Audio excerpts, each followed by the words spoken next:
Hi everyone, welcome back to my channel. So today I'm going to be showing you the step-by-step process of how I edit my pencil illustrations. So I draw them traditionally using my Caran d'Ache pencils, and then I scan it into my computer and I use Photoshop to edit it. I try not to edit it too much because I still want it to retain that like hand-drawn feeling, but I do want to make sure that it's like the best quality possible. So yeah, I'm going to be jumping over to the computer now and showing you a screenshot of the step-by-step process to doing that, and yeah, hope you find it useful.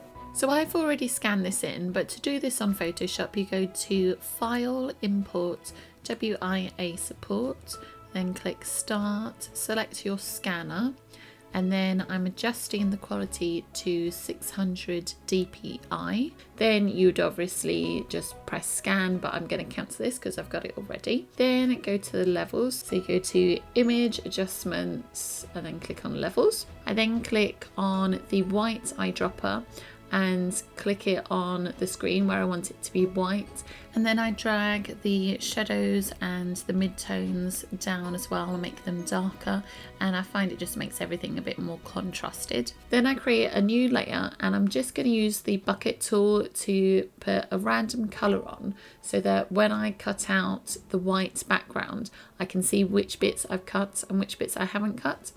So I'm going to start by using the freehand cutter tool and just roughly cut out some of the excess background. And then I go in, I use the magic wand and I select everything. And then you'll notice on the screen there's lots of these little kind of specks dancing around. And what I'm doing is I'm holding down the shift key on my keyboard, and if you hold this down it means that you can add things to your selection. So I'm going around and I'm using the freehand lasso tool to add bits to my selection. I'm just going around, and any bits that are like little tiny specks, I'm just adding those so that I can then delete that in a minute, and then all of that will be gone. In Photoshop there's so many different ways that you could potentially do this, but I quite like using the magic wands tool first, just because it gives like the kind of fuzzy line, which I quite like. Because I'm drawing things in coloured pencil, I kind of want to keep a little bit of that fuzziness, if that makes sense. So once you're happy with your selection, just press delete, and that will delete all of the white background.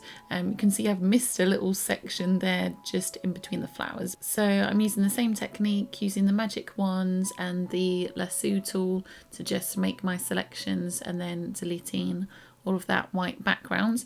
And I'm not going to keep this pink. Again, like I said, this is just so I know that I have actually taken the background off. I'm then going to move on to getting rid of any specks in any other areas that I want white in this illustration. For the areas that I wanted white that wasn't the background, I've actually created a separate layer. I'm just using the bucket tool and just filling all of that in white. But yeah, as you can see, I like to add quite a lot of detail to my illustrations. So I've drawn lots of little sort of butterflies and bugs, and there's a little snail in the teapot as well. And yeah, so this means there's lots of things to kind of cut around, which can take quite a long time, but I think it's worth it in the end. As I'm using coloured pencil, and as I have scanned this in at 600 dpi, when you zoom in there will be quite a lot of specks, particularly on the areas that you've left white.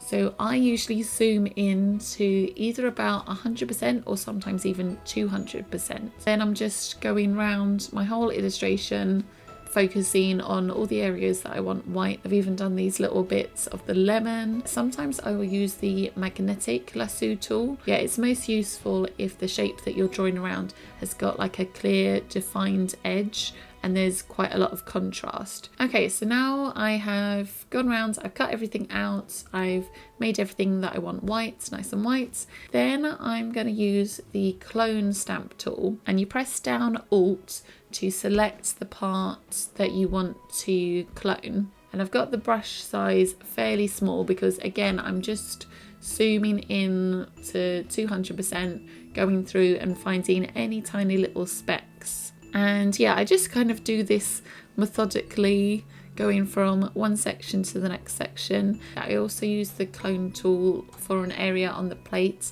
that looks like it needed sort of filling in a little bit more, so I just use that to kind of patch that area up. And here's the final illustration. I think it looks really good. It's not too different to the original, but if you zoom in you can see the difference. So I'll show you some close-ups where you can see that everything is nice and white and I've got rid of those specks. So the changes that I've made is just to make it like the highest possible quality, especially because I'm having A3 prints of this made, which they will be available in my shop if you want to go and check them out. So I hope you found this video useful. This is just how I edit it. There's probably hundreds of different ways of editing, but if you do have any questions or comments, then yep, feel free to leave them down below.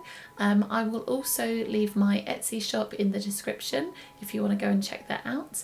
And I hope you're having a wonderful day, and I will see you in the next video. Bye!